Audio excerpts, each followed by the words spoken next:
ಸಿಂಗ್ ಅವರು ಬಹಳ ಆತ್ಮೀಯರು. ಮುಖ್ಯವಾಗಿ ನಾನು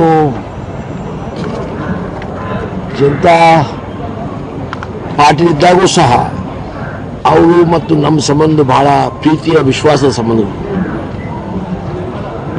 ಅವ್ರ ಮಂತ್ರಿಮಂಡಲದಲ್ಲಿ ಸಹ ಕೆಲಸ ಮಾಡುವ ಒಂದು ಭಾಗ್ಯ ಯೋಗ ನನಗೆ ಸಿಕ್ಕಿತ್ತು. ಒಂದು ಸಾಮಾನ್ಯ ಕುಟುಂಬದಲ್ಲಿ ಹುಟ್ಟಿ ನಿಷ್ಠೆ, ಸಜ್ಜನಿಕೆ,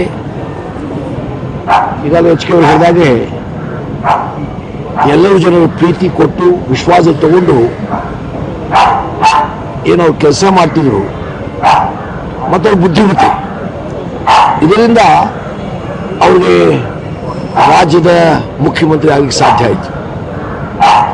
ಒಂದಷ್ಟಿನ ಒಂದು ಅಜಾತ್ ಶತ್ರು ಹಾಗೆ ಅವ್ರ ಶತ್ರುಗಳು ನನ್ನ ದೃಷ್ಟಿಯಿಂದ ಇದ್ದಿಲ್ಲ. ಹಾಗಾಗಿ ಒಬ್ಬ ಸಜ್ಜನ ವ್ಯಕ್ತಿಗೆ ನಾವು ಕಳ್ಕೊಂಡಿದ್ದೇವೆ, ರಾಜ್ಯ ಕಳ್ಕೊಂಡಿದ್ದೇವೆ. ರಾಷ್ಟ್ರಮಟ್ಟದಲ್ಲಿ ಸಹ ಕೆಲಸ ಮಾಡಲಿಕ್ಕೆ ಅವ್ರಿಗೆ ಅವಕಾಶ ಸಿಕ್ಕಿತ್ತು. ಲೋಕಸಭಾ ಸದಸ್ಯರಾಗಿದ್ದರು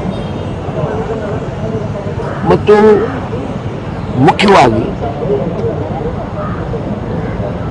ಯಾವಾಗಲೂ ನಗುಮುಖ. ನಾನು 5-6 ದಿವಸದಿಂದ ಬಂದಿದ್ದೆ. 5-6 ದಿವಸ ಬಂದಾಗ ಭಾಳ ಪ್ರೀತಿಯಿಂದ, ಭಾಳ ವಿಶ್ವಾಸದಿಂದ ಹಲವಾರು ವಿಚಾರಗಳು ಪ್ರಸ್ತಾಪ ಮಾಡಿದರು.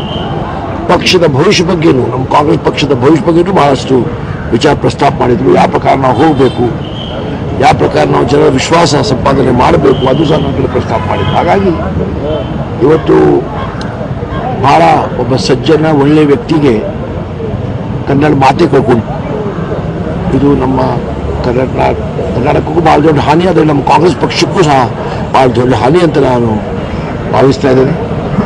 ಈ ಸಂದರ್ಭದಲ್ಲಿ